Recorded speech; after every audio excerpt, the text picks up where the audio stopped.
दिन रात मोहन रोते हैं। कुछ खाते नहीं, कुछ पीते नहीं, कुछ खाते नहीं, कुछ पीते नहीं, नैनों में यूं रोते हैं। हाँ, ब्रज याद करें जब जब वो दिन रात मोहन रोते हैं। दिन रात मोहन रोते हैं।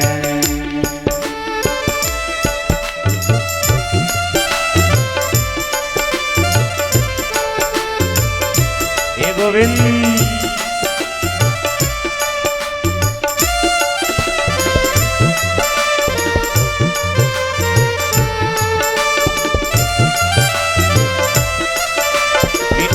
तालियों की सेवा करते श्री राधे।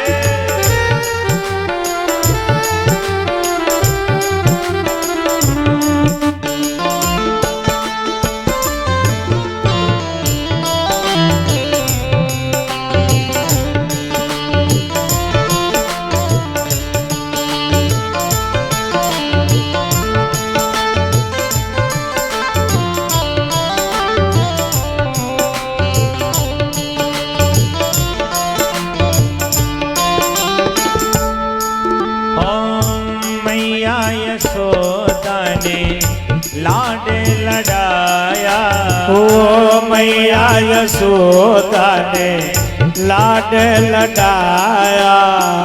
उंगली पकड़ के चलना सिखाया, ओ उंगली पकड़ के चलना सिखाया।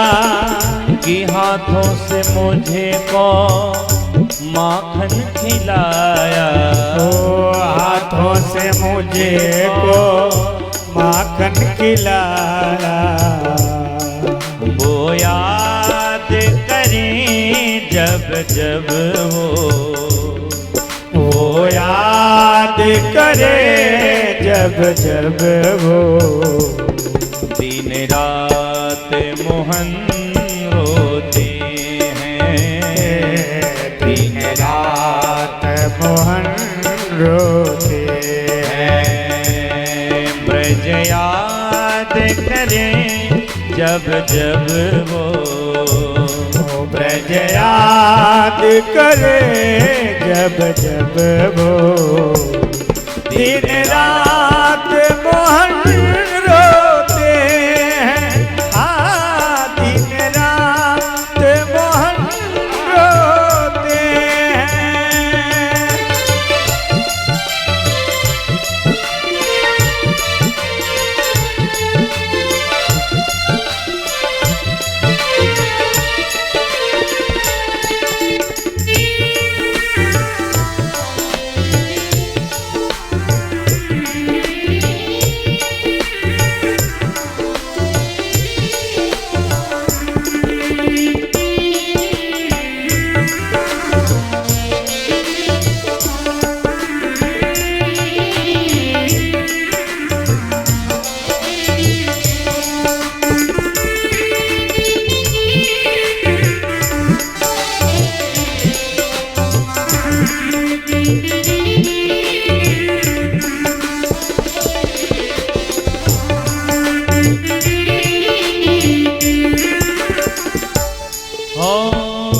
राधी के सर से मटकी गिराना, ओ राधे के सर से मटकी गिराना।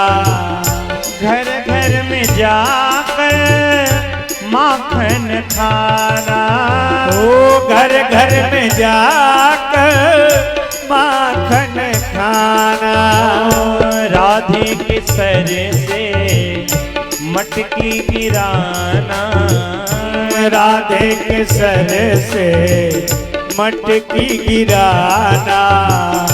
घर घर में जाकर माखन खाना, ओ घर घर में जाकर माखन खाना, कि चोरी से चुपके से फिर भाग जाना, ये चोरी से छुप कैसे फिर भाग जाना। ऐसी बात को याद करे वो, ऐसी बात को याद करे वो, दिन रात मोहन रोते हैं, दिन रात मोहन रोते हैं। ब्रज याद करें जब जब वो, ब्रज याद करे जब जब वो, दिन रात मोहन रोते हैं, दिन रात मोहन रोते हैं। दिन रात मोहन रोते हैं, दिन रात मोहन रोते हैं। भगवान श्री कृष्ण की मंगल अपनी सूचना को देने के लिए उद्धव जी महाराज पधारे हैं और ब्रजवासियों को श्रीमान उद्धव जी महाराज अनेक भाव से समझाते हैं। नंद बाबा से श्रीमान उद्धव जी कहते हैं कि ए नंद बाबा, जिसको आप अपना पुत्र कह रहे हो, वास्तव में वो किसी का पुत्र नहीं, वो तो जगत का पिता। पहली बात तो ये मानना, न माता न पिता तस्य, न भार्या न श्रुतादयः, नात्ममीयो न परश्चापि न देहो जन्म एववा, न चास्य कर्मं बालोके सदसन्नम मृस्योनुषुः, क्रीडार्थं सोपि साधूनां परित्राणाय कल्पते। ये सारी दुनिया क्या है? ये सारी दुनिया उसकी लीला स्थली है। इसलिए ऐ नंद बाबा, जिसको आप अपना पुत्र मान रहे हो, सबसे बड़ी बात है कि वो आपको अपना पिता मानता ही नहीं है। क्यों? क्योंकि वो तो जगत का पिता। ये दुनिया के जितने रिश्ते हैं सब उसके लिए खिलौने के समान हैं। वो सबसे खेलता है। कभी वो राम बन करके खेला है, कभी कृष्ण बन करके खेला है। ये तो उसकी क्रीड़ा स्थली है पृथ्वी। इसलिए ऐ नंद बाबा, आप उसे अपना अनन्य मानो। आप जिसको अपना बेटा मानते हो, उस बेटे के लिए तो वेद अपना एक एक श्रुति गायन करती है। यहाँ हमारी गोपियां भंवर गीत की गायन करती हैं और उद्धव जी महाराज गोपियों के पास पधारे हैं और गोपियों के ज्ञान की परीक्षा लेते हैं। और इस ज्ञान की परीक्षा में उद्धव जी ही फेल हो गए हैं। क्यों? क्योंकि जब प्रेम अनंत होता है ना, तो भगवान भी अमित रूप में नजर आते हैं। इसीलिए कहा गया है, प्रेम जब अनंत हो गया तो रोम रोम शांत हो गया। यहाँ एक एक गोपियों के भाव में श्री उद्धव जी महाराज ने संत आहुत का दर्शन पाया। और प्यारे, ब्रज की प्रेम विह्वल को देख करके उद्धव जी महाराज जी को समझ में आ गया कि हम ज्ञानी होते हुए भी आज हम अज्ञानी हैं। क्योंकि आपका ज्ञान तभी सफल है जब आपका ज्ञान भगवान के प्रति प्रेम को प्रकट कर रहे। अगर आपके ज्ञान से भगवान के प्रति प्रेम जागृत नहीं हुआ तो शास्त्र कहता फिर आपका ज्ञान श्रेष्ठ नहीं।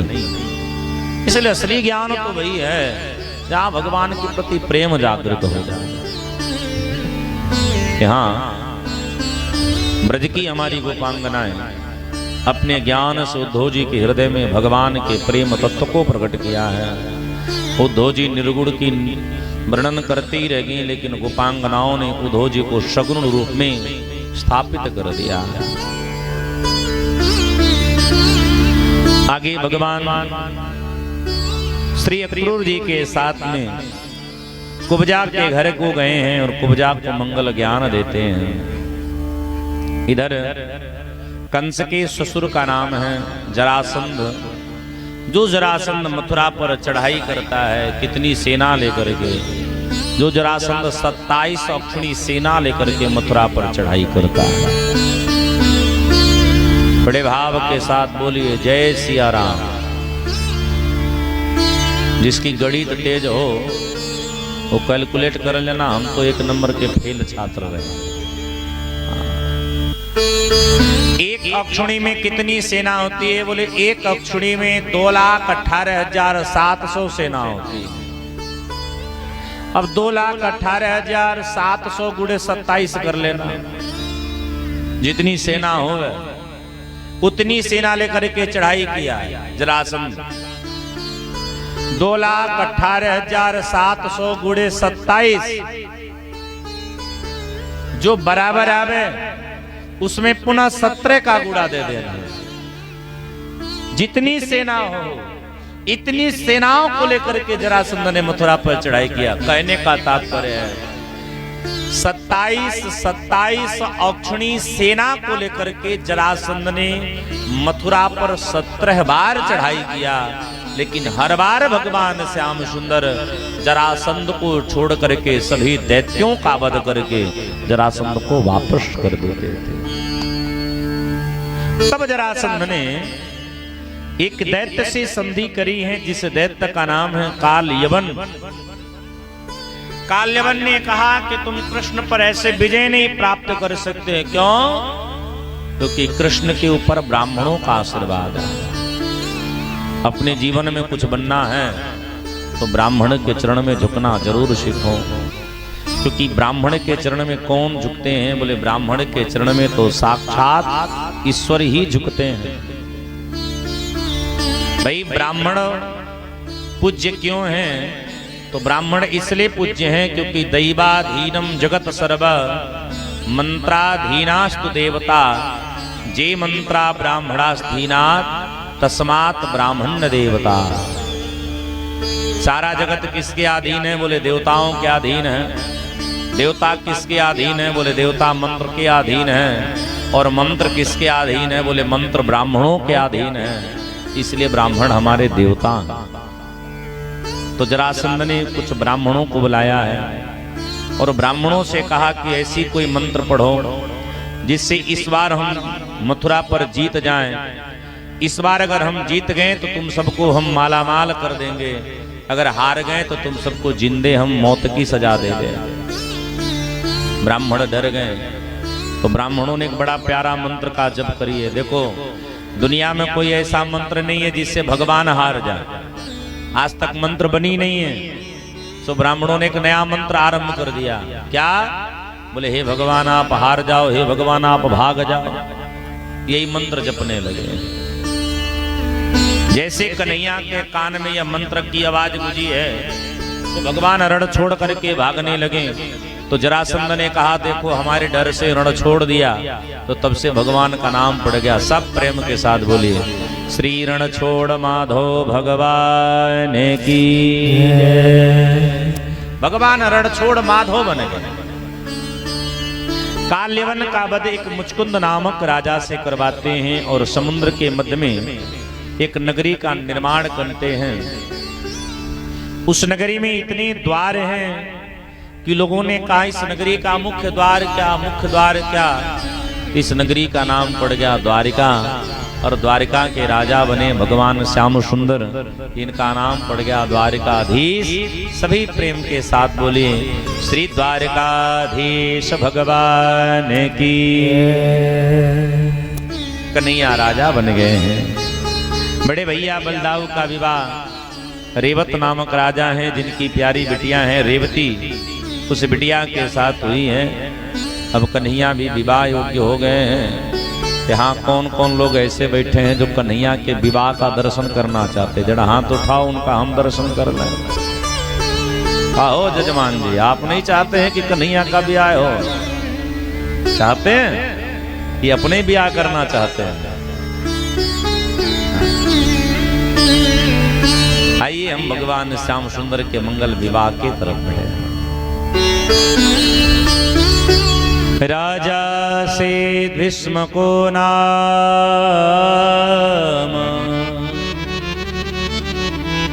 विदर्भाधीश विश्वाधिपतिर्महा तस्य पंचा भवन पुत्रा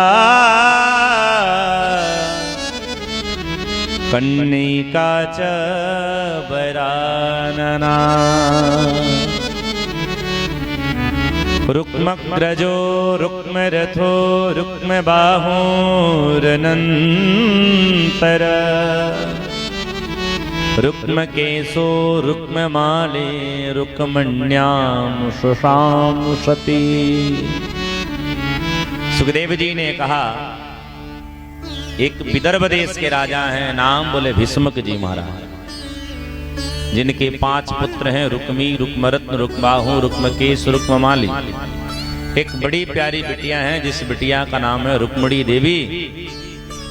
यही बिटिया जब विवाह योग्य भई है तब इस बिटिया के जो बड़े भैया हैं, कौन बोले रुक्मी। रुक्मी का मन था कि मेरी बहन का विवाह मेरे बचपन के मित्र शिशुपाल के साथ हो, लेकिन रुक्मिणी जी मन में चाहती थी नहीं नहीं, मेरा विवाह तो श्री द्वारिकाधीश के साथ हो। देखिए आजकल विवाह होता है ना, आजकल विवाह कम फूहड़पन ज्यादा होने लगा है।